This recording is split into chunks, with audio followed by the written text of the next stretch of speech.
stifling room. There was a lot of boys up in here. So many boys.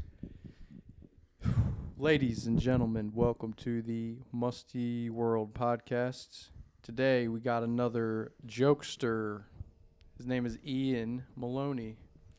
And this guy, he comes out to the open mics very often. How many have you been doing a week? 3 to 4 a week. That's a lot.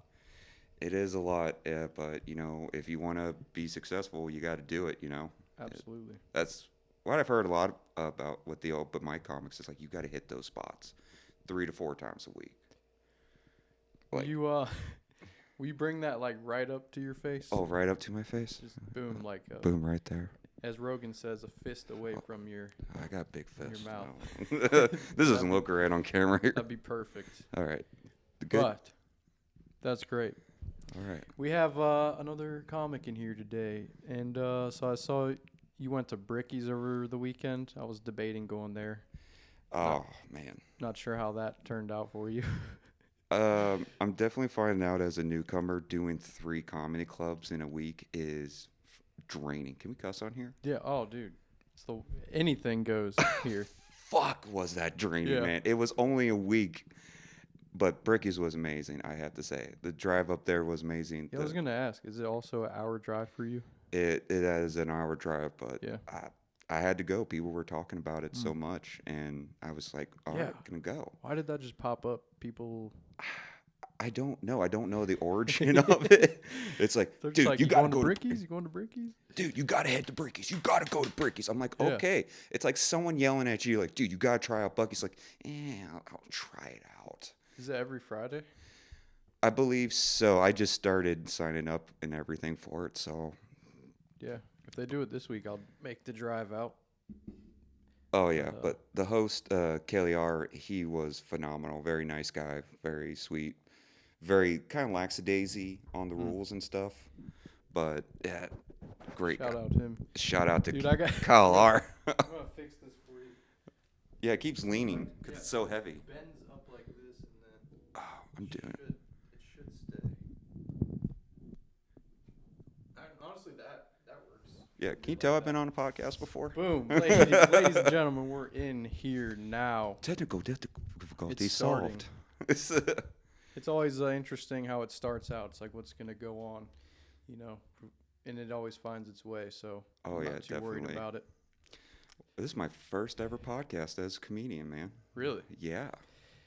I feel like I've seen your entire open mic career.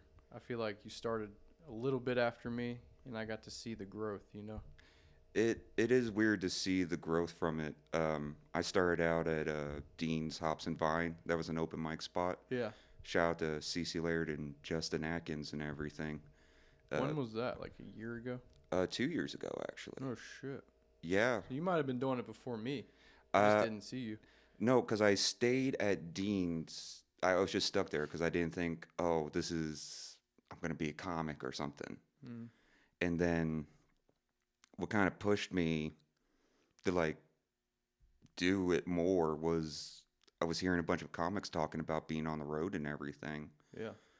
And I kind of jokingly said that would be really nice to do. And Justin, the sweetheart of a man that he is, he does have a serious side to him. And I respect him for it because it only comes out when it's necessary. Damn. And he's always joking. He's always joking. But when he catches you off guard when he goes, hey, listen. And he just looked at me and went, do more open mics and get better at comedy. Then you can be on the road. I'm like, ooh. I got to say, that's the best advice I gotten, or that's all I really hear is just do as many as you can. Go out, do them. Yeah. Keep doing them. And you don't want to because it takes so much personal time away from you. Dude, 3 hours of your night just to sit around and wait to go up for 5 minutes. It seems insane. And then the people that drive across states just to make maybe $20. Shout out to my Dayton comic friends who make the drives down here every time. Holy crap. That is a commitment to comedy that I'm trying to slowly get into. Yeah, and I'm trying to almost understand it. These people got just a hunger for comedy, it's not even about like, I always thought it was they wanted to get famous or something or popular or money until I found out there's not really much money, No. especially at the beginning. So it's kind of like a starving artist kind of thing. You just chasing what you love to do, I guess. It to me it truly is like, and like you said, I think a lot of people that is the goal, to like get some income and generate money with this. For me, no. I like making people laugh. I Yeah. genuinely do. If I'm not making the audience laugh, I feel like dog shit. Mm-hmm. Like, have you ever bombed Yeah, in your short time span as a comic? I believe so. I mean, sometimes intentional bombing, but yeah. You want to hear about my number one worst bomb ever? Yes, dude. That's what exactly what we want to hear. Oh God, this is embarrassing. So I was at open mic, and this is kind of how I learned to like cut back on drinking and smoking. Yeah, smoking weed. I'm not gonna. Oh, he's not I gonna would not say. confirm or deny those allegations. Yes, smoking weed. Yeah. But I was smoking, I was drinking, and How many beers we talking? Like getting sloshed right before it. about good 5, 6. Yeah. And these aren't like Michelob Ultras either. These are like Rhinegeist Truce Oh, and everything. I'm pounding Fuck, back. dude. Yeah. Might as well be a 12-pack. Oh, what comic doesn't have a drinking problem or some messed up thing? But no. It's either they have a drinking problem that they fixed or that they just completely have out of control. But, Right. But yeah, go ahead. No. Oh, no. But we can talk about that later. So I was completely sloshed. Someone had a one hitter, and I go up on stage. None of my material made sense. None of it. And I knew it wasn't making sense. But in for a penny, in for a pound, and I thought I was going good because I was sloshed. But I'm like, at the same time, like, this is not conjoining, transitioning well. This makes no sense. I almost fell off the stage. Jeez. And I get off the stage and I feel like something's wrong. Then the host of the show goes, "All right, that was Ian." Yeah, exactly. Yeah. And I'm just like, oh, no. You just came straight to your senses after? I had to. I'm like, this is what happens when you think you can be like Dane Cook and just like riff whatever. But no, you got to. Is that what you were doing, was just riffing? Yeah, riffing. I still riff from time to time. Like, Right. But you also had like a whole set planned out, didn't you? Vaguely. I had like talk about spotting a UFO once. Yeah. And talk about how crazy your ex-girlfriend was. And I talked about the UFO, and it was just no, just nothing else. Nothing, not a laugh, not a chuckle. And that's what I'm talking about, like bombing. Like, I know I'm going to keep eating dick. Just dick. But that was just like, okay, I'm not going to mess up like that again. I'm going to. Yeah. If my set's going to bomb, it's going to bomb because I didn't write. I need work on it. Not because I'm sloshed out and high as a kite on stage, almost falling. Right. So you set like some rules for yourself then? Yeah. Not to have any drinks or any smoke beforehand? Oh, God. Well, Couple drinks? 2 drinks minimum.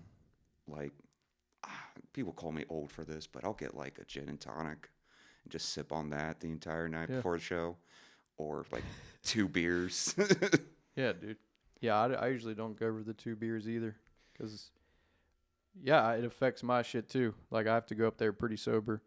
Yeah. If I do smoke, I'm just like, fucking, it's either hit or miss. Like, I'm silly or goofy in a good way or a bad way. And, I try to not do it. Well, it's also like, I don't know what type of job you work, but IT. Okay. Computer shit. Like, we're going from whatever our job was. Like, for me, back when I first started doing this, it was video editing. So I was stressed out all the time. And that's a good release to like, okay, I'm going to crack some jokes tonight. And this just feels great to do that. And you're just so stressful. And when and I got a question. What is it with comedians always having drugs on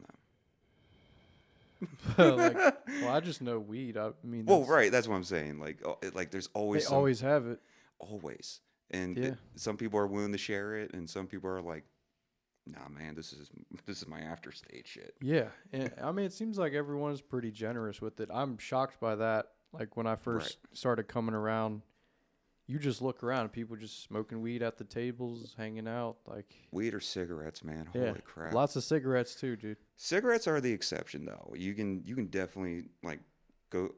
I'm bad. I'm a horrible smoker. I go like 5 cigarettes before my stage time. Holy crap! Yeah, walking upstairs is great for me. But no, it's just that I think is what we talked about earlier. It's just that build up, that stress before you go on. Mm-hmm. Like during those 3 shows, those comedy clubs I did, I was nervous for every single one of them, and I kept wanting to like have another drink. Yeah. But luckily, my girlfriend right now, she smokes, and I say, "Hey, let me get a cigarette. I need some time alone. I need to breathe." Yeah. So you still get that, like that nervous feeling? Oh, all the time, man. Like even when it's just like I'm working on a new set, I still get nervous because you're wondering like how the joke's gonna go, how many people are gonna be there, are they gonna laugh at it, or is what you're joking about gonna make sense? Yeah. How you picture it. I think you talked about some like when you first started, you talked about like I guess you have a little, is it social anxiety or some sort of anxiety? Oh God. Yeah, I've talked about it on stage, but I don't care. I have high functioning autism, and so you actually have it. I actually You're have. not one of these kids like I'm cool, I'm autistic. Oh, I'm on the spectrum. Like, okay, you go through rigorous testing. Wow. And being told like, well, you have a learning disability. No, it's autism, and you're gonna have all these issues. Like, is it all just like social shit? It's social. It's mostly just social. Like social interactions drain me. They honestly do. Yeah. Like doing these shows, I'm taking 2 weeks because I need to recharge that social battery. Damn, dude. I thought I was like kind of bad with that, but sounds like, I mean, you truly got tested and they told you that you have it. So I think I'm kind of afraid to get tested. I just want to pretend like I have it, pretend like I don't, just sort of be in between. Hey, man, find out now, find out later, or find out never. Never. But I'll be honest, I don't, that whole, like, in conversation, I get socially anxious. And before I go up on stage, I get anxious. But once I'm, like, there, it's just kind of like, it's lower. It's lower. It's very low. Especially after the first minute, I'm starting to get loose, and then I feel the vibe, and I'm like, okay. I really don't get it's always there in a little sense, but like you kind of need it to be there. You do. I get it real bad before my set. If I'm like 5 comics, I don't want to talk to anybody. I'll be in a corner like a wounded wolf in a corner, just thinking about your set, or just thinking about the set, just trying to breathe. And if someone's trying to talk to me, they get one response answer. It's like, yeah. Yeah, that's cool. Yeah. Well, you have your sets like memorized pretty well. I've noticed. Like I've never seen you go up with any notes. You never really needed any. You know. No, because I don't have a lot of confidence, like social interactions with people. Like I don't think I'm good enough. But when I'm on stage, it's a total different animal. Like I'm confident in that I know what I'm saying. I wonder what that is, dude. Why is it okay for us to talk to a big group of people with a microphone? I think it's something about the fact that it's rehearsed. It's like you know what you're going to say. Because in any other interaction, you're kind of just like grasping at straws, like what to say next. At least that's with me. I always compare it to like running on dial-up while everyone's on high-speed fiber optics. Yeah, that's a good way to put it. Like if I'm not clicking with somebody, and I'll just be in silence next to them the entire time until they leave. But I'm on stage, I can just, hey, you have a funny coat on. What's up with that? What's going on? Or just riffing on a new idea I had on that stage. It's something about like just being the center of attention, or just knowing everyone's paying attention. You got their attention. Don't ruin it. Don't blow it. Don't blow it, dude. But that's the only true thing you can rehearse. Like, I used to be, back when it was real bad, I used to rehearse every conversation. No fucking way, dude. Oh my god. I was would literally say, just gonna say that. someone says hi to you, you say hi, how they're doing. Okay, if they say something bad, you go, oh, that's really sad. Damn, Oh, that dude. sucks. Did you go to like therapy for this? Like to help you do that? Or you just figured that out? I had counselors and stuff like Yeah. that. They're like, again, it was a learning disability and everything, so I got the extra time on the test. Oh shit. Oh, I had it. Oh. But I hated it at the same time. And when I left, when I finally got out of high school and everything, went to college, I just said, nope, I don't have a social issue. I don't have autism. I'm fine. I'm normal. Honestly, I wouldn't really know unless you said it. So you seem normal. I think just on the inside, it's those nerves that really get to you. Well, people don't really know unless they also have it in like a weird way. I've had,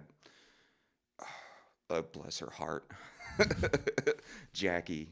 She's also a local comic. Shout out to Jackie. But she looked at me one day. It's like, oh, I knew from day one you had autism. Oh my I'm like, God. but that's because I'm not gonna spill her stuff. That's for her if she ever comes on this Yeah. show. Oh, we I should said, have Jackie. Yeah. you should definitely have Jackie. Cece and Justin, I think will love it on here too. Dude, yeah, I like Justin. Justin. Oh, you don't like Cece? What's wrong with Cece? Yeah, I don't. You're afraid she's too crazy for you? Honestly, she would bring good. I feel like she would bring good content to the table, for sure. I just don't know if she likes me. That's the thing. You can't honestly. Like you had Keith on here talking about like, oh, I don't care about people like me. He's always got some haters, man. Or I think he might create haters in a way, but. Well, he's such a like he's. I don't think he's wrong in what he was saying last time, but at the same time, you can't think about people doing the same thing that you're doing, hating you. You know, like they only hate you if you screw them over. Yeah. And I could be wrong. I don't know what he's going or what he sees or how it works. Well, I think what he I'll finish my thought here. I just think I'm like a golden retriever. Like I'm just happy to see everybody. Yeah. And that's how I feel. I feel like we're in the Cincinnati area and everything, and we just come from a collection of just hard workers. I think a lot of these comics just want to see you put in the work. Yeah, it's almost like, I've had people tell me like they want to see me do good, and it's like they're fucking pulling me out of the trenches, and they're like, dude, here's what needs to be done to fix it, and like it just feels like you got some brotherhood behind your back. Yeah, and there's comics that I will never be at their level. Like I've seen, like, holy crap! Like I can't imagine being on Spencer's level. Well, I keep shouting out a lot of comics here. Well, don't say never, because they've probably been doing it for a few years longer than you have. Exactly. So, which Spencer? The little munchkin wearing the suit. Spencer Eddingfield. We're gonna have him on too. He's good. Yeah, but it's like I can never do his style and everything because how he's getting a lot ever since he started hosting. He's gotten like way tighter. It's looser and tighter. You know what I mean? I know, just like his suits. No, but it's like I will. But that's an example you should like not try to like achieve, but more like studying, look back and go, okay, that's how he tackles that, or that's how he approaches that joke.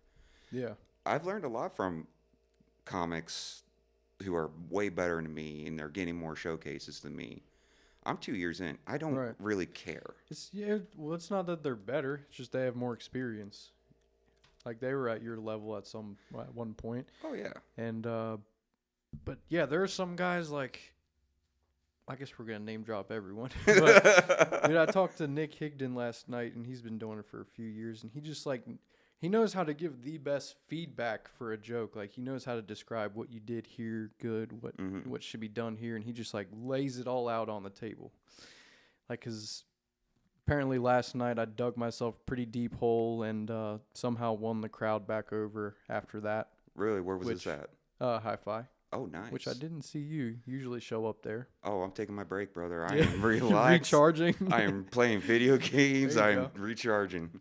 No, dude, it was a good night over there because it feels like when one person kills, like when it just seems like everyone just destroys. Mm-hmm. So there's like on nights, there's off nights, but it also has the vibe. All has to do with the crowd. It's like Oh, yeah. last night, there was a group of like 5 kids that hung out at the front table the whole time. So that made Ooh. the show 10 times better. The energy was up, and everyone was fucking funny. So yeah, it comes down to the crowd, but I feel like there's some confidence you get after you walk up from someone else who just fucking like destroyed. It's like you get their energy now, Mm-hmm. and now you're just killing it, and then it just bounces off to the next person. Yeah. I felt that last night, or maybe I was just a little high, but There's nothing wrong with that if you're Hey, little. dude. If you're little. But yeah, like you said, that energy that you get from the crowd and everything. And I think that's what a lot of people forget too. And I don't think Keith forgets about it. Mhm. I just think he's not focusing on the right thing, which is I want to hear what you think about the Keith's podcast. okay. But I think you're there to make people laugh. I love making people laugh. I love having my weird little takes on things Mhm. and everything. I love shocking the crowd. Yeah. Not like saying edgy stuff, but just like say one thing. Like I have a bit about when I just like muffled into the mic like black people. And see, you laugh at that. Yeah. And it caught your attention like, "Oh shit, he just went there." Yeah. And but that's the thing. Like it's Yeah, that's where I lost the crowd last night, is I did one of those jokes. oh, I didn't whisper it though. those are very touchy and you have to approach them the right Yeah. way. And here I am 2 years in talking about like how you should approach It's a true joke. though, but you do have some knowledge after 2 years. If you do it each week, and but my thing was like, you know how they roast people at Hi-Fi, Oh like yeah, after yeah. you go up. So I had to roast this dude, and for some reason, every time I gotta roast someone, it's a black dude. I never know him, so I don't know how to roast him. So I always make the roast about, oh, he's a black guy. What's he gonna rob me or something? Oh, see, now I'm cringing at you right Yeah. now.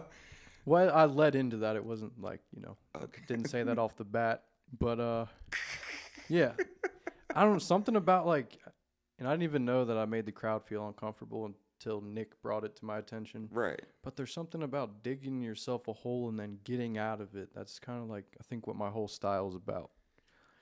And it works, and it truly does. Like Sometimes it works, sometimes it doesn't. that. Sometimes you dig a deeper hole, dude, and you drown. Well, that's what's so beautiful about doing comedy. Like you dug yourself in that hole, Mhm. and now you probably thought in the car ride home, like, what if I went about it this way? What if I went Yeah. about it that way? It's a creative thing Totally. to do, and you can and no one's saying you can't do that joke again.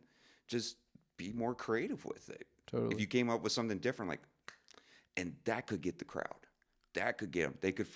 They won't care that you just said that thing because it's not the point Mhm. that you're saying it. It's like for my style is I'm just there to tell a story about how awkward I am with people, Yeah. and just my story just happened to be 2 guys that just happened to be, and me being my awkward self, like, hi, how's it going?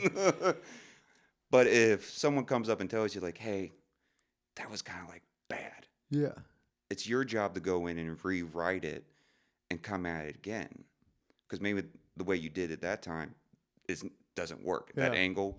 But if you come at it from a different angle, that's like, you got to keep the point of the story is what I'm trying to say. Like, Yeah. what's the point of the joke of you saying that? Okay, but if only people are thinking about like, oh, you said this thing. Mhm. Okay, then they lost the whole entire rest of the joke if that's the only thing they're focusing on. Right. It's cool. I don't know. This scene just seems very, I'll say friendly, but there's a better word. It just seems like everyone's there to help each other out. It is. It's like, damn, dude, why are you helping me? You should just focus on your shit. But it's like, no, everyone is just like that. So it's Oh, yeah. cool. I've had great feedback from comics after a set. Mm-hmm. Even ones that bombed, it's like, hey, that was good, Yeah. but have you tried this? And that's a great feeling to get. Being pulled to the side after your set and everything, going like, hey, man, that was really good. But try this tagline next time. Yeah.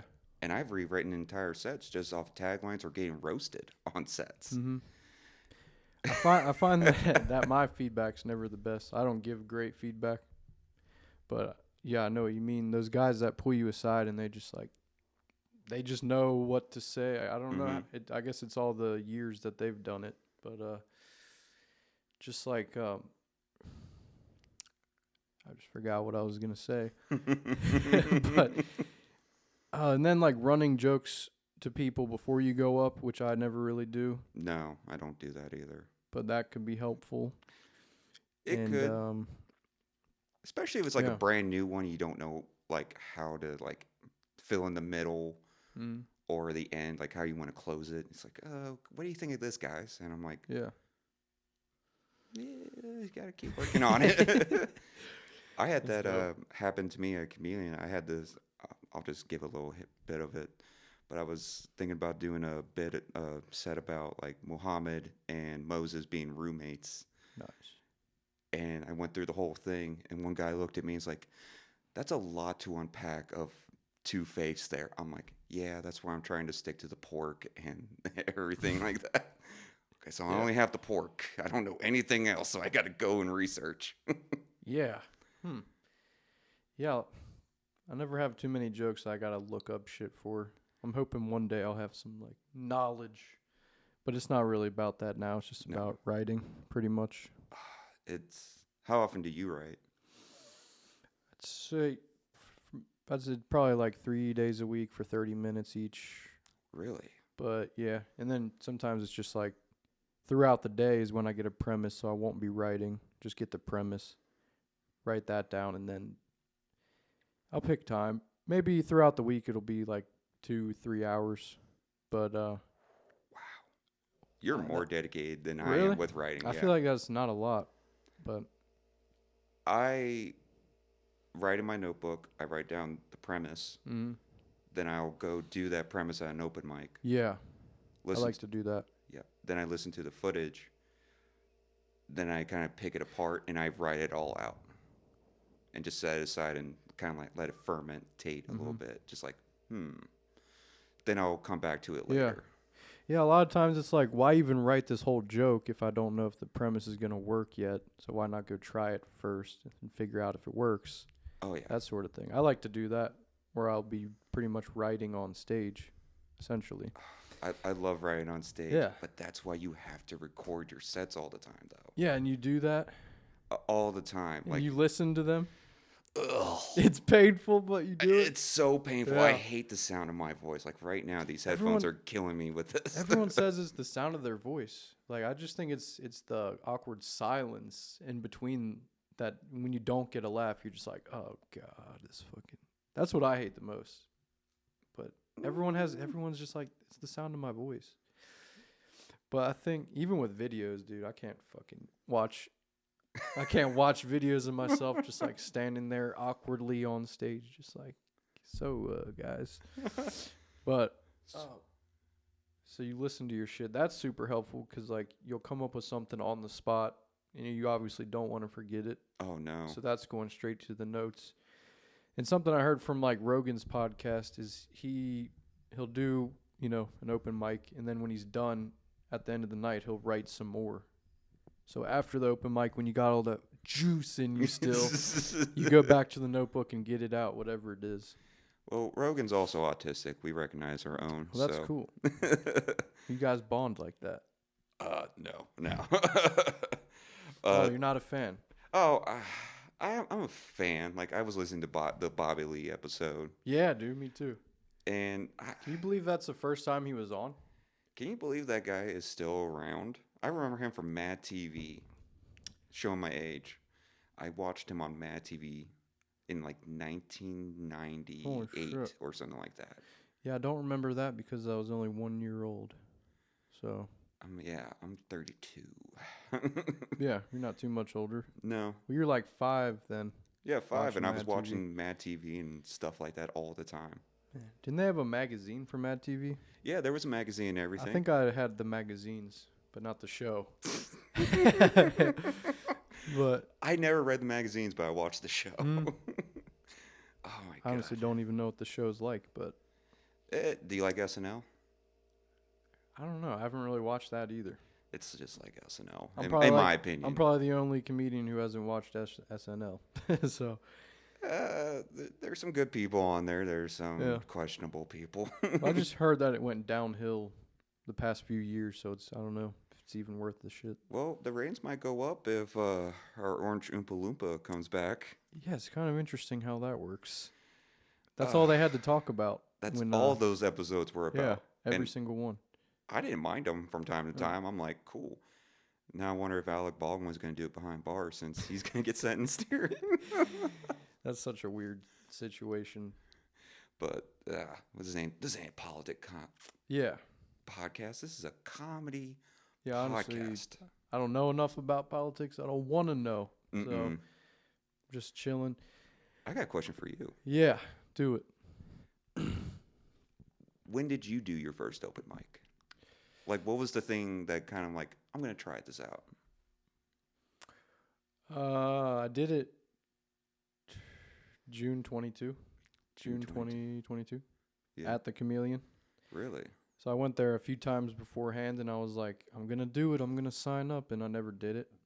And then randomly, my friend came with me and he just never done it in his life, but just like, fuck it, I'll sign up. Just like no worries at all. Just signs up, does it. And I'm like, okay, if this motherfucker can do it, I can do it. So then the next week I sign up and I had my paper up there. I was extremely nervous. My hand was just shaking the whole time. And all my jokes were pretty much about jizz and sex. And that's when they gave me the name Cum Boy. And yeah, ever since that day, I lost that name. Now they call me Bill Clinton, which is arguably better or worse. I don't know. But I flew on his plane 6 times. It's okay. I did have sexual relations with that woman. But the thing that made me want to do it is just listening to so many Rogan and so many Joey Diaz podcasts where they just talk shop and just talk about taking a bit out, working it out, figuring it out, mixing and matching the lines. And I just enjoy that process a lot. It is a fun, very fun process. It's like just building, stacking on top. Just you keep going and you're adding new stuff to it every time. You're just chipping away. Until eventually it's tight, and then you got 5 minutes, 10 minutes, 15. That's technically how I do it before I go do clubs and everything. I find like a bit that's like hitting hard on all the open mics. Yeah. Then I'll chip away at it and go sign up for like clubs and stuff and perform that there. Just to make sure it is solid. It is rock solid. Yeah. Man, when you get to that point, it's like you have these jokes that you know work. And sometimes you're like, how do these even work? I'm just putting sentences together, and every time I get a laugh out of this. This puzzle doesn't make sense to me, but it works every time. So well, that's what's so important about like hitting the spots and everything. Yeah. Like, and you don't really. That's why you have to record it. You have to. But it's also like the crowd there too, because have you ever been to B-List? Yeah. I hear they're a loud crowd. That is a loud crowd, and that is a very tough room. And to me, it is. And if you can grab their attention from the football game that's going or the baseball game that's going for like even a minute with a good tag and make them laugh, to me, that's how I know I have something that's like, oh, this got their attention from the Bengals winning a touchdown. Yeah. And even if it's not funny, just knowing that it gets their attention, it's a plus too. I mean, you learn from like the wins and you learn from the bombs. That's what I found out. It's all. Even as much as like the ride home after like a fucking just like a bad set, you know, just like, at least I got something to cry about. Why am I doing this? I hate this. At least it took my mind off the other shit in my life. Now I'm just uber focused on, oh my God, that's so embarrassing. Oh my God. I honestly get excited during the middle of the workday. Like, ooh, I'm about to do comedy. Oh, yeah. Hell yeah. Dude, Tuesdays and Thursdays, I'm just fucking hyped up. There's a saying in my work called being narbed up. Narbed up? Narbed up. Kind of like being knobbed up. Yeah, but narb. That's the thing, too. Your work environment will kind of dictate to, like, your material, like, how you want to be as a comic, I feel like. Cause yeah, I can see that. I worked I worked so many jobs that were just brutal. I worked at a call center where we had to deal with hospice. Just getting those calls every day. All right, get these oxygen tanks back and blah blah. It's always someone's relative. It's always because someone passed away, and that's why they want to get rid of it. And they're so sad and downtrodden. And you're like, okay, sir, we got this. But you kind of develop like, okay, dealing with people because you will get yelled at a lot. But yeah, I worked another job where this is the job that I did video editing for a bit. I worked as a stringer, and I was in a room with a bunch of guys. So nothing but farts, cum jokes. Yes. And a lot of talking about the wieners. It's just so much of it. It's how the kids would say, very sus. I don't know. Sus. Yeah. Someone had to explain that to me. That's how old I am now. It's just suspect. Yeah, it's like, so you mean your best friend rubbing your thigh on a car ride? That's sus? It's like, that's very sus. Yeah. Sus kind of just meant like gay, but now I think the game, what's that game? Among Us turned sus into like, kids now say it, or sus just means suspicious now. Suspicious. Before it just meant like, oh, he's a little sus. He just keeps touching my leg. I saw a comedian talk about like British terms for gay and everything. Mm-hmm. And he's like, it's like the British people, when they talk about someone who's gay, they go, that boy likes a lot of blueberries, doesn't he? Or he likes to put on slippers at home, if you know what I mean. Slippers at home. I think just that one randomness. Yeah, just random. Yeah. This guy really likes to keep his curtains drawn. Mm-hmm. That one I get. Okay. This boy likes a little cream in his tea. Mm-hmm. I like that. I think I'll just start doing that now. Like, just talking with Keith. Like, Keith, you seem like you like a little sugar in your tea. Jeez, dude. Or just go, you like a little brown sugar in your tea? Okay, I'm done. See, this is the thing. I go through these things in my head where I just make up scenarios just in case they happen. I still do that. It's like, I'll get him with this one. Then it never happens. I'm like, why? Wasted all that time and energy. Oh, I know, dude. Fuck. Fun time on the spectrum. Speaking of the spectrum, you were talking about how you rehearse conversations before you talk to people. Mm-hmm. Do you usually does it depend on the person's name? So it's like, okay, I'm going to go talk to Keith right now. And it's like, you got a list of things only to say to Keith. And then when I talk to Ian later, I'm going to have Ian's list of things to talk about. Was it like that, or just like, how are you? Like just basic general, how are you? Good? Basic general stuff and trying to keep conversations flowing. Because like I said, like if I'm not comfortable with you and don't know you that well, I cannot have a flowing conversation. Just it just won't go anywhere. It'll just stop, and I'll just go. Or just that, or just say dumb shit. Just like, I watch anime. Okay. And I always get, oh, that's cool. Cool, nice. Yeah. Do you like what anime? Yeah, I like some. Okay. that's literally all the conversation. Yeah. But I feel that because I like the same way. For me to like make friendships or to talk to people, I have to over and over. It can't just be like one night we have a good talk. It has to be like a few weeks in a row we speak, and then it's like, okay, now we got some rapport. Now I can talk about shit. Because I was thinking, like, what do I talk about Ian? Like, what do I talk with Ian about? You know, we hang outside of Hi-Fi, just chill. I'm an open book, brother. You can just kick. You can ask dust. me anything. Yeah. Just kick the dust. Shooting the shit with somebody, like especially with like a comedic comrade, is so nice. Yeah. It's like they're like different people, different types of people. Especially if it's like same people that they grew up like in the same type of neighborhood as you and everything. Like Price Hill. That's where I grew up at, man. Yeah, me too. Pretty much. Like Price Hill, Delhi. Really? Yeah. Were you a latchkey kid? Like I think when mom was at work, you could go out and roam? Pretty much, yeah. Because I was only child, single mom. So when she was gone, I was fucking living my life. Yeah, that's how it was for me. Did you ever take the Metro bus as a kid? Not as a kid. I did. And my mom probably wouldn't let me either. Oh, my Well, mom. you did it without Oh, yeah. permission? I got in trouble one time because she saw me get on the bus, and she's like, "Get the out of the bus." I'm like, "Okay." My mom would probably be like confused if I rode it now. She'd be like, "Why are you getting on the bus?" You have a car. Yeah. Well, I did have a suspended license, and I was like taking the bus for a while. Seriously? Yeah. And dude, it's way cheaper than fucking Uber. That is It's like true. $1 compared to $20.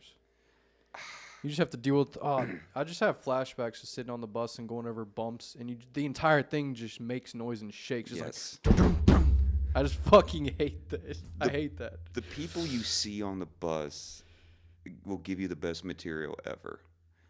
Like, Yeah. there was one time I started a fight by accident on the bus. That sounds like a good podcast name. A fight by accident. Fight by accident.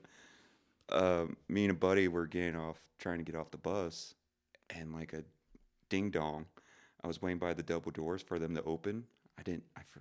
Totally didn't know you're supposed to push them open. I didn't know that. I didn't know that either. You're not supposed to. But it didn't open. I was waiting for a thing to open, and two guys behind my friend were just like, "Why are you going?" And they just started shoving each other. And my friend just pushes me out the door. He's like, "Go, go." And I just push the door open. We get out. We see the two drunks just falling over each other, swinging fist. Bus driver drove away, and we just walked back home. So I think only real ones would know this, but were you taking the 33? I was taking the 32. 32. But you know the 33, right? Oh yeah, I took the 33 That's a back good home route. Sunday. Oh, that's a the best good route. dude. We only did that because one, none of us had a car, a license or anything. Where would you go? Oh, we went down to Newport, Kentucky. Damn. Just to go get chill at the Hooters. levee? Just get Hooters because we were horny high schoolers. Damn, that's badass. Hey, It takes balls, dude. we would stop at the bus route, walk over the Purple People Bridge, smoking cigarettes because we were badasses, That is actually badass. I'm not going to lie. and just chill at Hooters, like get like a couple wings, and back then you could smoke in Hooters. Yeah. Back And when Hooters was good.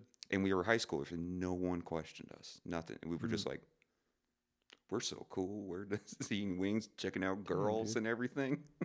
That is really cool. But Like, but that's kind of what pushed me to not be nervous being on stage and everything, because we would challenge each other to like, dude, write your phone number behind the receipt. no way. See what she does. See if you get a call back. She's like, oh no, she's not gonna call. Like, you don't know, bro. Do it. Do it. You know that dare that kids do back in the day. Oh yeah. It's like, come on, are you gay? It's like, Yeah. What are you are you? Do you like boys? Oh my god, I actually have a bit about that, but no, we would just do crazy stunts like that. Yeah. And for me, I was always the weird kid too, so I shit you not. This is embarrassing. If there was like a flock of pigeons or like geese on the ground and everything, no matter where we were, public place, none, I would just run to where the pigeons were or the geese were, and just be like my friend Jeffrey Dahmer. Woo, woo, woo, woo. Just like that. Just full on embarrass myself just to make my friends laugh. Yeah. Like, I didn't want to be that kid that ate worms. I was just like, how can I make people laugh? Damn, dude. It's all starting to come together, though. Oh. So, like, were you a class clown type, or were you just a quiet kid in school? I was a very quiet kid. Yeah. Very quiet. But I would say, like, funny things from time to time. Like, just quick one-liners, like, oh, nah. And the whole classroom would be like, what? Or like that. Yeah. This is like... It's like, Ian can talk. He can speak. That's how kind of felt like when everyone saw me for the first time, like going up to the mics and everything. Just that one quiet guy in the corner, just. But Yeah. really inside, I'm like, oh my fucking God. That's nuts. I'm inside. I'm like nervous and panicky. I'm like, I know who he is. I know who he is. But they're talking to people right now. You don't bug people when they're talking. It's all this stuff that goes in your head. Definitely, yeah, dude. I feel the exact same thing. Like quiet all the time, and then yeah, I'll see two people talking. I'm trying to like say what's up to one of them, but I'm like, if I do that, it's gonna break the whole conversation. Because I've done it before, where you sort of like, you just see the conversation they whatever they're talking about. Right. Now that guy already walked away, and now you're talking to the other guy. And it's like, well, I didn't want this to happen. I just wanted to say, hey, you guys could have kept talking. Yeah, and that's what I just started doing. I just go, "Hey, how you doing? Hey, how you doing?" Because no one expects you to have a full conversation with them or sit there and talk with them all day long. Yeah. Everyone's trying to get their mind ready for the sets or something. There's always something on everyone's mind. So I always find it best, like, all right. And the people who I hang around with in my little cliquey thing, I always just hang out with them and talk with them. And if I don't talk, I feel great. I'm like, okay. If you don't talk. Yeah. Yeah, it's true. Yeah, I don't know what's more helpful, like priming yourself socially by talking before the mic, or just by being silent and locked in. I don't know. I feel like if you're too locked into your set, you're gonna fumble a lot with too your in set. your head. And luckily, my girl now that I have and everything, she's like, "You're gonna be fine. Yeah, you're fine. Just breathe." And I'm like, "Here, finish your drink." Okay, I'm good now. Damn, dude. Yeah, I've noticed her coming around. She seems very nice to you. Very nice. To you. I date people who are way different than me. Was she super outgoing? Very. Yeah. Very. And I go like, okay, we're done talking with people now. We are done talking. Oh yeah.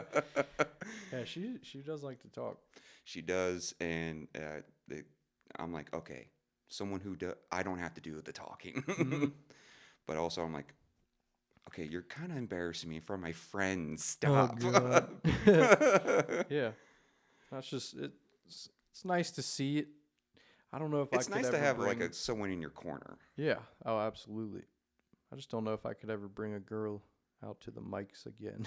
Right. I used to do it, and I just feel like it kind of ruined the relationship a little bit. Or just at the time what I was speaking about on stage.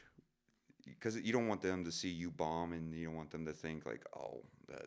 I don't want them to think what I'm doing on stage is really me. That's just like a character, you know? Like it might be about me, but I'm obviously exaggerating my character to be funny.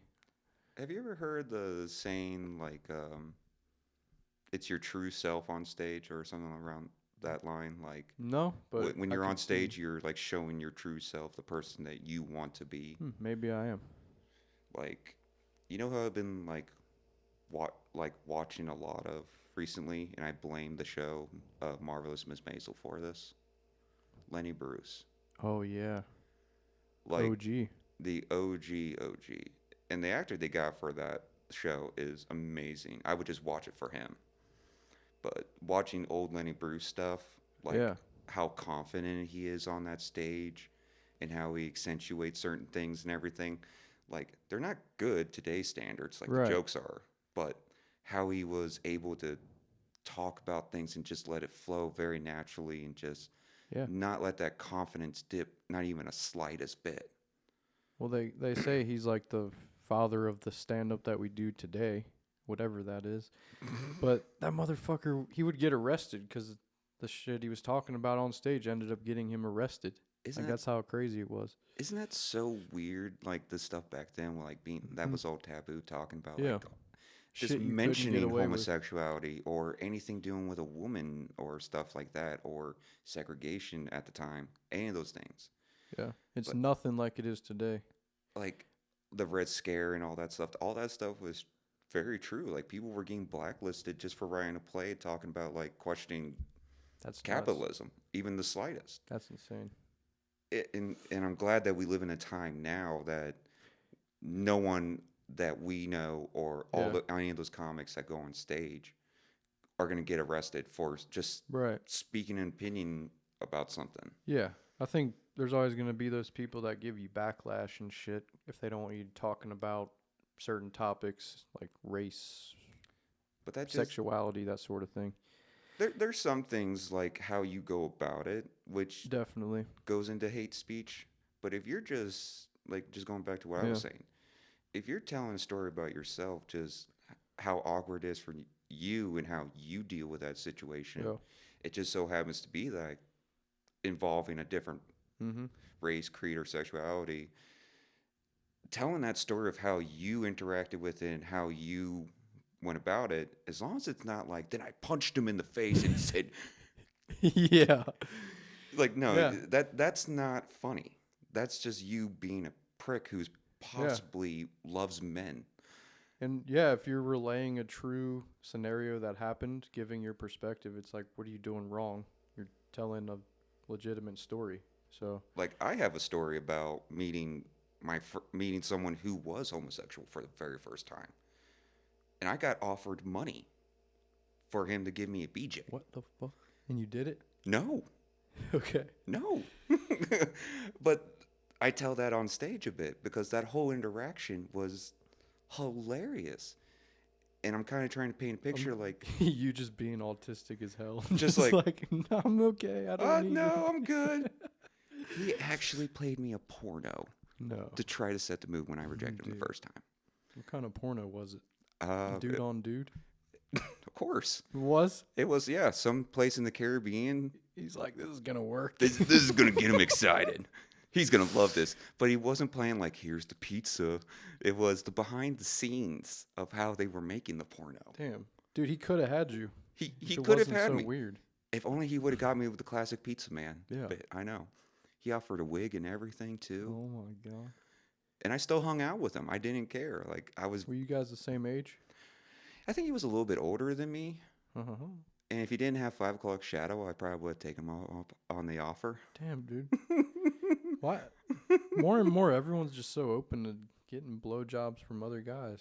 Hey man, it's a great time we live in. Yeah, it's a If great people time. are offering, talk to me after my shows and everything. I'm just kidding. No, I'm good now. Yeah, blowjobs aren't cool when it's from a dude, man. Well, if it's your bro though. Well, it's like your That's homie not and good you're either. both trapped on a desert island. Would you not be a little curious? Like, all right, dude, Honestly- where no one's around. Let's go. Bro, I can't even like share girls with my homies. Like that just makes me uncomfortable. It's so true. I think about that all the time. It's like everyone's like, "Oh, let's run train." It's like 2-man. Okay, my turn first. You go in second. It's like, dude, your fucking dick was just in here. No. Then you No. got to agree to, like, all right, are you going to finish inside of her or on top of her? Then you got to look at her like, are you able to do this at all? Are you okay? Are you okay? Down there? Are you cool with this? She's just like drugged out, fucking drunk. Like, yeah, I'm fine. Excuse me, sir. You need to stop doing that. You got to get those crazy Price Hill girls who will do it sober. I'm just kidding. True. Yeah. No, stay away from crazy girls. I'm just kidding. Yeah, we like crazy. No, I get it. I honestly, yeah. When you find the one, keep her around. Mm-hmm. Hope that it works. And And when you then- find, yeah. But if you don't have one, just like don't focus in on that. Like it'll come. Right. Just live your life. Don't bring her to any of your open mic sets at all either. No. No, but that's what you do. How's that working? I only bring her to like 1 or 2, and the rest Yeah. I'm like, I need my alone time. I need to chill with the boys. With the boys, exactly. The boys and the gals too. Mm-hmm. I have had more women, lady friends, doing open mic comedy than I have any time outside. Yeah, me too. And it's not like a weird thing because there's like no attraction there. It's like it's almost like these are my peers, my coworkers. I feel like It does You feel know? like that. yeah, And it's like I know I'm not gonna date you. You know Right. you're not gonna date me. But there are comedians that do that. And I think that goes back to don't shit where you eat type Yeah. deal. Because if it doesn't work out, which a lot of times it doesn't, it's Right. like then you're gonna see that person every fucking week. And that just, you don't need that for your career. Like for if it's your like life. if it's like a gentleman's agreement, like, hey, we're both lonely. You just want to get one out and go home or chill. I don't care. That's fine. But dating a fellow comedian, what if she's better than you? Sometimes they are. And what if you were just like stuck as an opener and she's getting Netflix deals out the wazoo? A lot of times that's how it is. The girls climb the ladder a little bit quicker and stand up for whatever reason. The women here are actually killing it here. They are. That it's a weird thing to see because this might get me blacklisted, but I don't care. I am very picky when it comes to female comics. Very picky. Like, I don't think like, oh, women aren't funny. No, that's not the thing. Like, yeah, it's the same thing I kind of hold myself to. Like, their material you're picky with? No, not even their looks. No, not their looks. It's just how they tell the jokes. Just the same as I would judge them. Yeah, as they were judging me. It's how you were going about the joke. Yeah, I know what you mean. I want to talk about the female comics in the scene, but I feel like it's best I just don't. You know, we're like friends, but like I feel like just let it be. Yeah, me personally, like I was gonna say names, but I just feel like it's better that I don't. There are some that are very heavily opinionated, but at the same time, like you can't take it personal. Mm-hmm. Yeah, they're just with a guy. At the end of the day, they're just the bros, right? They are the guys. They are the bros. They are. And you look forward, and I look forward to seeing all the gals all the time. Like, yeah, I don't look at them any differently because they are women, and I wish there were more women. I did hear Seems about like that. There's not a lot. No, there's not, and it's such a weird rate. There's a lot of us honkies in the scene here. There's so many of us Wonder Breads. Just white men. Just white dudes saying the same shtick about our junks all the time. Yeah. I think that's how every guy starts out. So with a good penis joke, then it evolves from there. I like the stand-up comedians that have families because I feel like they have a constant source of material all the time. Oh yeah, especially if you got kids. Oh my god. Who's that one comedian that really he's a pastor and Justin Bradley. Justin Bradley. He I like him has such an amazing stand-up just involving like his day-to-day life with his family and everything. Yeah. And the issues with Joe. The way he goes about his sets are just fine-tuned, crushing. Even the ones that he's still working on, it's still it's clean, it's good, and he's kind of a clean comic, ain't he? Or green, whatever it's called.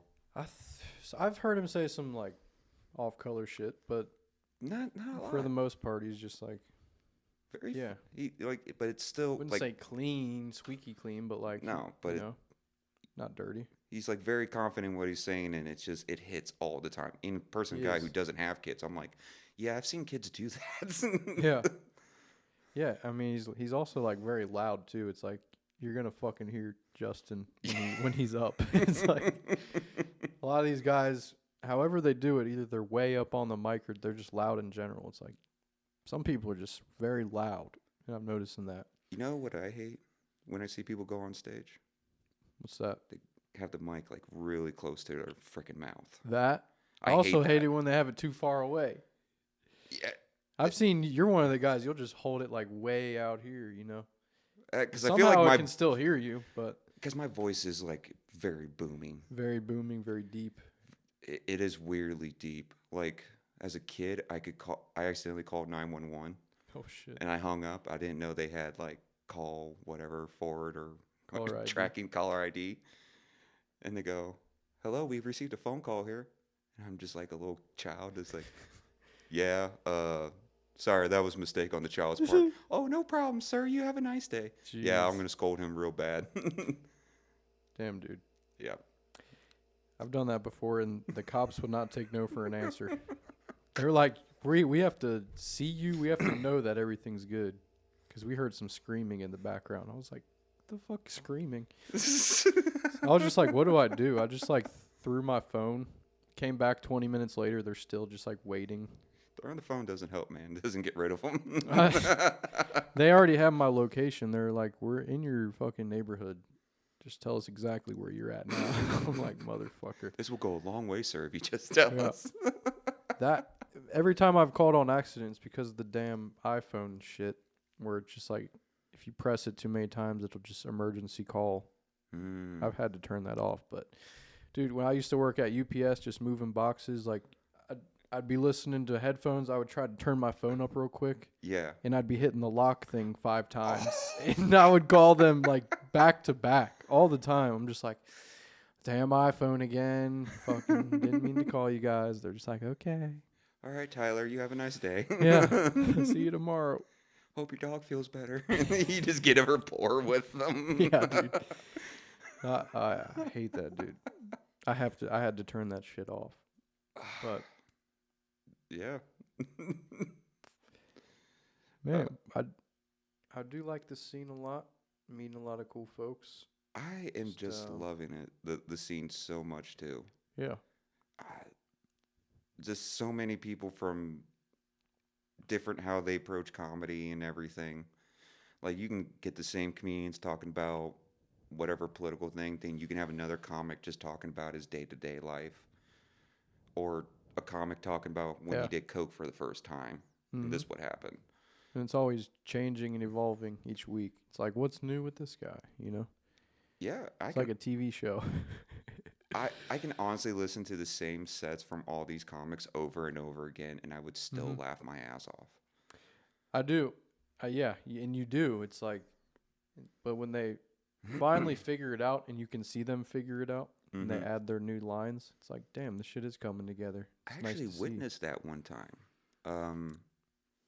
There was one comic, he came by to Dean's very late in the night, and we were done with the open mic, or CC and Justin were. And we were just chilling, smoking cigarettes, doing what comics do after every show, just shooting the shit. Smoking weed. One comic comes over and goes, hey, is the mic still going on and everything? I got this showcase tomorrow and stuff like that. And CC just went, no, you can, if you need to practice, go ahead and practice right now. Let's go ahead and do it. Damn. And it's like, Was there still a crowd there? No, everyone left. Just you guys? It was just us. The bar was completely empty. And it was just the servers and just us just chilling there. And we set the timer up, and I got the light ready and everything. I let him go through his, and we listened to his set. I timed him at the 1 minute mark. Killed it. Saw the same set the next day. 10 times better. With the little tweaks and everything, and especially the tweaks that he made from that night. And it's just nice to see that process. It's like going to the art museum and looking at a very masterful piece of art. You're like, oh wow. Didn't start that way. It never starts that way. No. Or a good movie or anything like that. That's what I love the most is the process. Seeing your friends figure it out and then seeing yourself figure it out. And it's just like all those nights where you're like, I don't know where this is going to go. These jokes, it's unknown. How am I going to turn this into that? And it's like over time in practice, it all just comes together. And it's like, how this thing basically wrote itself. How the fuck did this happen? But that's what I enjoy the most is the process. And you're still like, you said you're like, what, barely a year in and everything? Year and a half, yeah. Year and a half. I'm still trying to find my voice and everything and how I approach my sets and everything. Voice, style, however you want to see it. I think I may have found my voice already. I think it's from doing this. Like, I've been doing this for like 4 years. So, like, this to me, I really see no difference between like podcast and stand up. One just has audience. Like, that's and a little bit more rehearsed, but this helps with my stand-up, I think, and it does, man. Just helps with speaking in general. Yeah, the speaking, like, you ever just fumbled so bad it tripped you on your set? I have. Well, I usually need, like, it's necessary for me to bring a notebook or phone. Like, because I'll just completely lose everything, and I'm like, what was I gonna say? So, well, yeah, if you want to like build that confidence up, try practicing at home. That's what I need to do. Just like practice that whole set out, time it, whatever you need to do. Until I hate it. Until until I don't even want to say it anymore. You ever like came up with a bit, then you just completely abandoned it because it was not going anywhere? Yeah, dude, I abandon bits all the time. Even stuff that does work, I just get tired of saying it. I'm just like, Right. I hate this joke. But it would be something that works too, and I'm still just like, I don't like this. But yeah, it feels like I'm fucking like, I'm saying words, but I don't even know what the words are doing, but they're working. Like, I don't know how. Right. I figured out a pattern in which to write these words to get you to laugh. It doesn't make sense to me a lot, but like, it works. So, yeah. I just think that's how it is, and you can. Rogan says it best. Like, you got to keep going at it every time. Mm-hmm. Gotta trim that fat, man. You do. Trim that fat. Right. And you really can't do that without going up on stage. You need that stage time, Dude. Like, I'm glad I did it. Like, even if you don't have anything, you'll get something from it. It'll come out. yeah, like there was, like I said, like sometimes I'll just have a premise in my head, Yeah. and just go to Chameleon and just work it out. Couple lines out of it. And you're just like, where did this come from? Something about being in front of people brought this out of me. And have you ever had like something like that happen where you just had like a thought in your head and it's like a brand new joke and all of a sudden it just crushes? Yeah. Like it just, everyone's laughing in that room and everyone's like, oh my God, that was so funny. And you're just like, I just thought of that right now. I just came up with that. Yeah. It's like, ah. That's what I mean. The whole process, just like, it's very fulfilling. Because like it's not always fulfilling because it's like you need to work at it. But then when you finally get it, it's like, yes, something. Now I have one more minute. Now I got to ask you this because I'm very new to the comedy scene and you seem to have your pulse more onto it than I do. Pulsing. You're narbing up right now? Yeah. Do you like it when a comic after you roast you after a set? In a way, there's something deep down in my brain where it likes that extra attention or, whatever it is. Just for someone to go up and be like, that fucking Tyler guy, he's fucking crazy. Something deep in my psyche's like, yes, I like this attention. Yes. Even if it's something bad. So. Say 'em, scum. Say it. You're just like this on stage, like, say it. Rubbing my nipples. Mentally, you're doing Yeah. You're not doing that while he's on stage. Okay. I mean, I would do that. Well, if you want to do that, go ahead. Dude, when I was on here with Drew, they were talking about they're going to get boners and go up on stage and just like stand there with a boner. So anything's possible. Those guys, I love watching them because... Oh, the Brat Boys? The Brat Boys. I love the Brat Boys so much. Shout out to the Brat Boys. They have something going on with that sketch comedy, too. It is great. Shout out to Max for being a fucking crazy cinematographer. It's so good, yes. I'm just like, damn. Should have talked to this guy when I was doing videos. I would love to pick his brain on how he gets that, but... No, but that's what I mean. Like, just be creative. How do you feel about the roasting stuff? I'm not good at it. Yeah, I'm not good at it. But I do enjoy getting roasted. And what kind of irritates me a little bit, comics stop doing this now, but they would always apologize. Like, oh, I'm sorry. I'm like, you made the crowd laugh, man. I laughed. Oh, after? Yeah, like after the show and everything, they're like, "Hey, I'm sorry for like, I don't care." Yeah, I think they're just nice people in general. And when I roast people, I kind of feel bad too, depending on the roast. But like, right. And my relationship with the person, like if I don't know them and I just roasted the shit out of them, I'm just like, dude, I fucking like you. Don't. But it's one of those things like you got to have thick skin doing it. Like, I've been roasted so many times. I've been roasted one time that the whole audience was laughing. And I fell onto the ground because it was just so good. Holy shit. And my whole thing was like, why are you apologizing? You made me laugh. You made the crowd laugh. And that's what we're here to do. Dude, that's what it's all about. There's so many different types of laughs. It's like, are you laughing because I'm awkward? Or are you laughing because I'm embarrassing myself? Or are you laughing because I'm funny? Are you laughing anxiously because you don't know if you can laugh? Like, there's so many... To me, it's like if I get a laugh, that's good. But then you start to realize there's types of laughs. You don't Right. want them to be uncomfortable. But hey, sometimes I like making people uncomfortable. Not gonna lie. A lot of these comics, I don't think they like it as much as I do. But sometimes I like to throw myself under the bus just to make other people feel weird. You know? That's how I feel about it. But honestly, I could do without the roasting, because I will say it's a nice pop at the beginning, but also it does take up, 30 seconds of your time? Right. A minute of your time. And then if you don't roast the guy at a roast mic, it's like, well, he just expected me to roast him and I didn't. So now I feel weird now.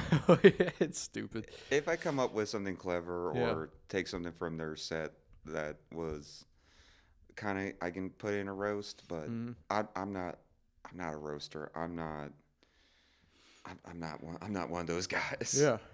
Yeah. I feel weird after doing it. I don't like to do it unless I know the person pretty well. Yeah. Like sometimes the best roasts are the ones that you're not actually roasting the person. You're just like roasting their jokes or something. Yeah, a little bit. Yeah. Or piggyback off of what they just said, kind of thing. I hate it when comics late into an open mic, like 27 spot, and they're trying to piggyback off of like number 5. Yeah. It's like, that dude's long gone. Dude. You can Sick callback, bro. No one was here for that. Yeah, no one even saw that. But that's usually like new people or something just funny right there. But, yeah. But you don't know until you try.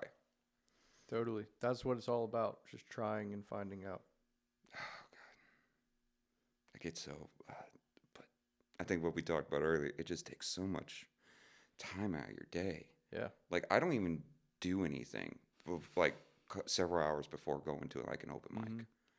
If I have to get groceries, I'll wait until Wednesday. I'll eat top ramen for another 3 days. I just kind of wait it out until it starts. I do like the social aspect of it. I like just to chill and talk with everyone. I find that so much needed. Yeah. I mean, I don't get out much, so that this is me getting out, is going to comedy. I only work in comedy. That's the only things Seriously. I do. That's pretty much. See, that's what I kind of like. What I try to do is like go out every night, do the comedy, and do like I just did last week, just 3 clubs, do all that, then take like a week, 2-week break. Yeah. Just go out, touch grass, see what people are doing, and come up with material from there. Yeah. Like, having those breaks is good, but trying to keep that muscle sharp, that comic muscle, is definitely, you got to set a limit. You have to keep going out to keep it sharp. Is that what you're saying? Yeah. Like, do a bucket, like, try to get on a bucket spot or something like that, or go to a show, like a showcase. Yeah. That's why I've never not showed up, just to keep it a little bit sharper each time. But I think what I talked about with Keith was he'll take time off from the mics totally. Like, he just doesn't need to go out for some reason. And he'll just write a ton. And then when he comes back finally after all that writing, it's like everything he has is killer. It's already ready to go. So it's like some people have different speeds. Me, I need to be in front of a crowd to figure shit out. Him, it's like he goes and runs off for a week or 2 and he'll just figure it out on his own. And everyone has a different process like that. And some people, it's grind, and never stop. Or in some people, they're like... That's me. Yeah. Couple days here, maybe a couple weeks here, and just like go on a week break. Like, but find out what works for you, honestly. But yeah, Keith, holy crap, his style is... It is something. Like, I remember seeing him for the first time. And how rough it was for him. Like, not for him, but like how rough he was starting out. And because I remember everyone, how rough. Really. Oh yeah, everyone. But he was trying to he was trying to be that very edgy, dirty comic, and he still is. He's very good at it. Yeah, when you're that guy, you realize when edgy is too far, and you gotta like figure out how to balance it. Because it's like a crowd really doesn't react well to some edgy stuff. But it's also, it depends on the room. It really does. If it's Chameleon, you're not going to fucking get a laugh. But anywhere else.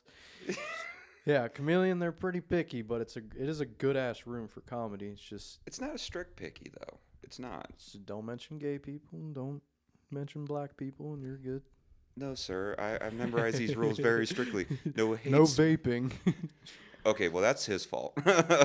No hate speech. Yeah, I know. No hate But speech. in some cases, it won't even be hate speech, and some people get it all convoluted. So Well, that's why it's important. You don't think about the if it's bad or not. mm-hmm. The crowd will tell you if it's bad, but it's Yeah. up to you to write it better. Because you're the Yeah, comedian. totally. You're writing jokes. Yeah, they're gonna tell you if it's good or not. Oh yeah, the crowd would tell you, hey, this is kind of like Mein Kampf here. Oh. But if it's good, they'll tell you like, man, he's like Mike Birbiglia or something, or Pablo Francisco or something. You remember him? Francisco. I think I just heard of that name today. Dude, I remember him in the early 2000s. He was back when Comedy Central was great. He had this Didn't he, half-hour like, special. fall off? Yeah, he fell off bad and he was good, but he was dirty. He was so dirty. Like I would watch it. My mom would be laughing right next to me. She's like, "Oh my God," he said, "Pikachu." I'm like, "All right." Yeah.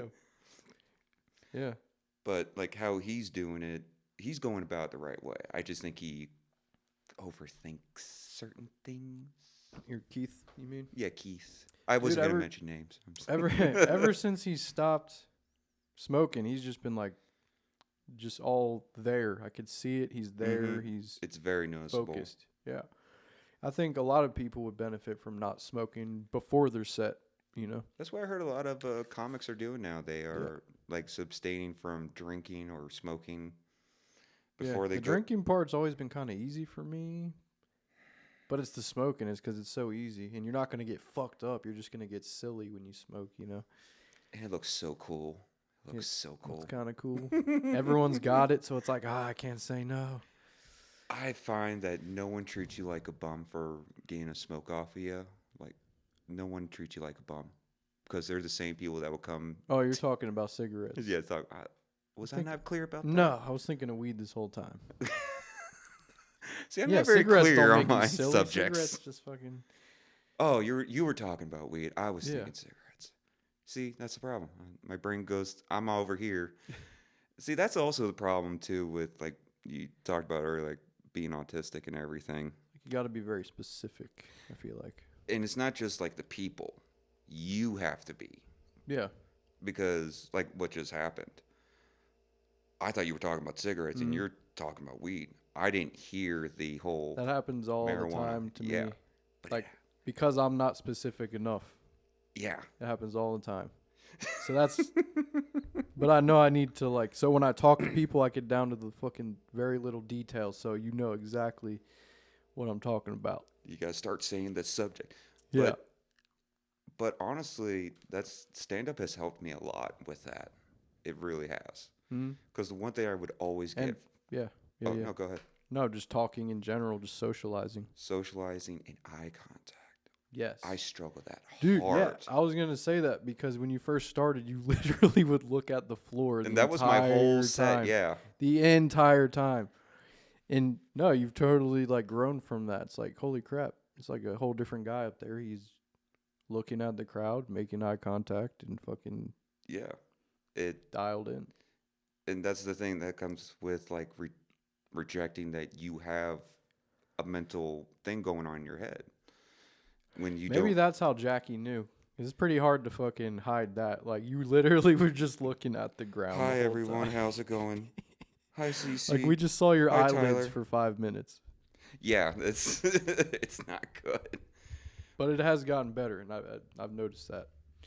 I did want to make that a point to you. I didn't know if it was going to be like an awkward point to make, but just I got to see your whole growth over the years. So it's been a weird growth, and I've enjoyed it, and I've had a lot of good people in my not in my corner, but I've made a lot of good connections and met. And we're all new guys too. We're all new, yeah, but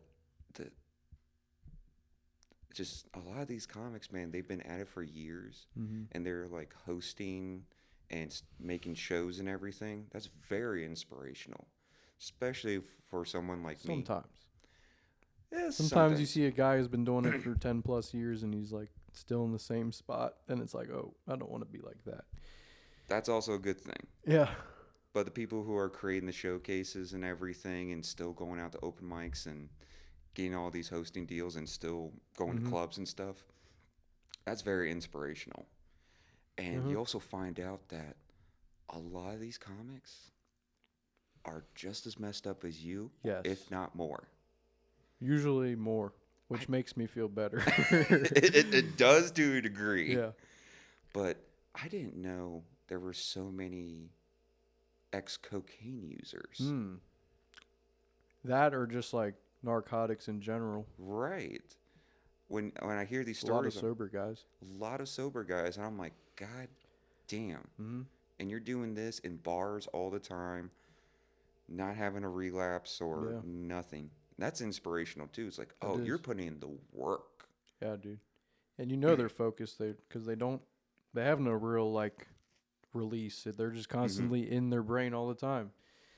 So I think those people excel the quickest, the sober guys, just because it's like they don't waste time mostly.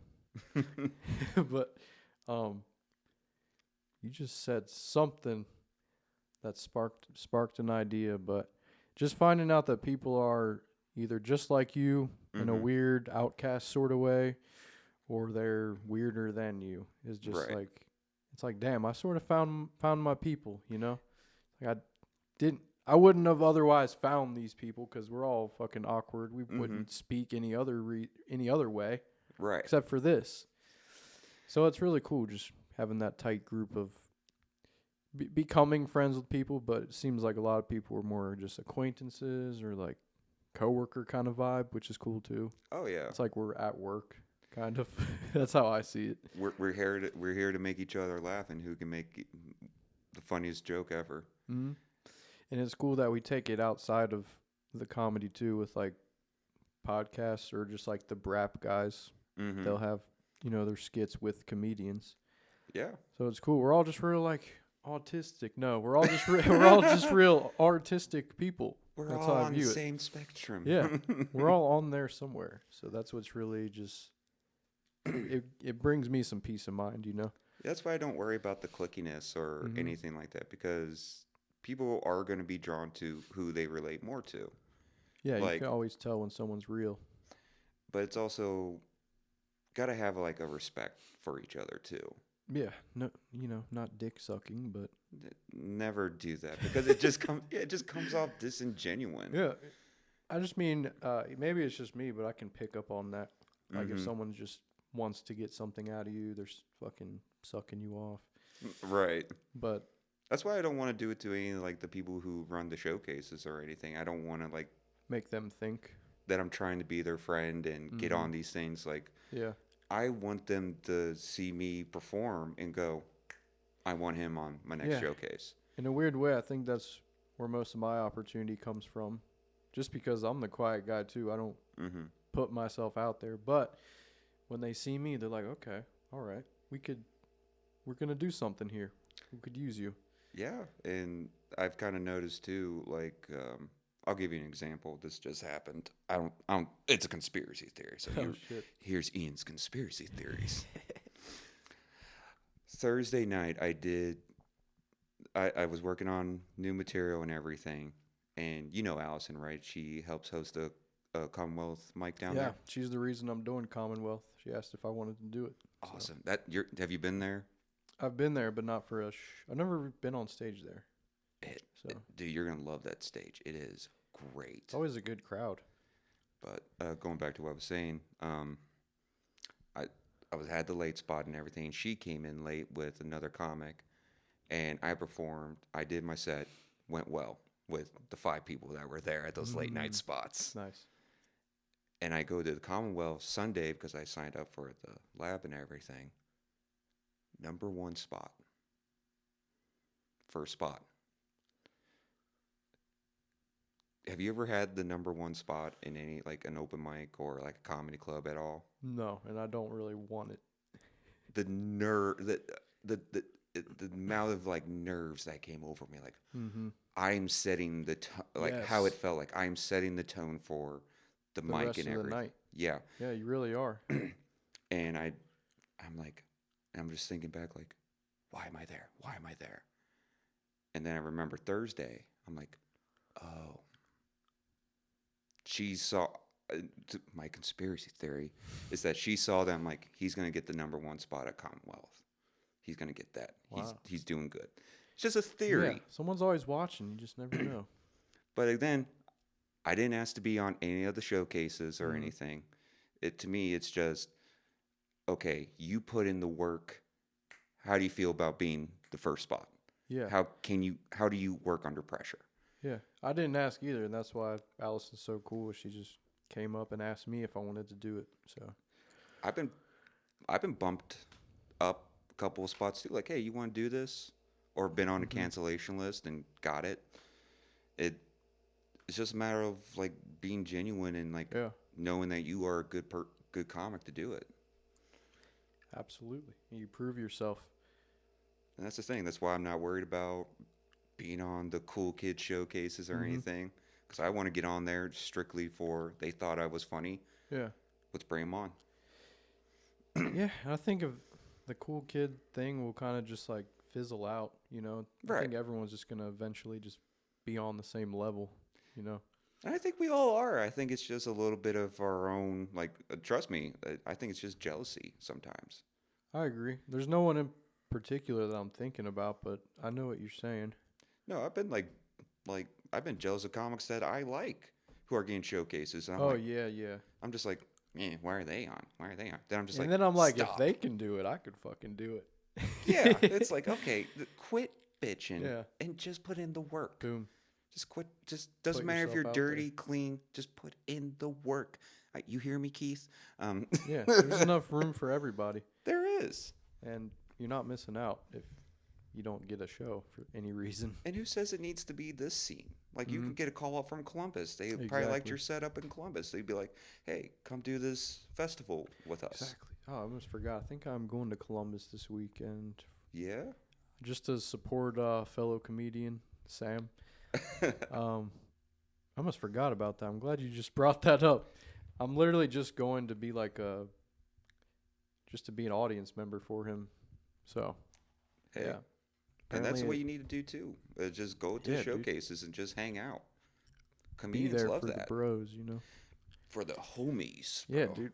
We're gonna do something good. We're gonna do something really powerful with this whole scene here. I truly love this scene because you just see the creativity of all these comics.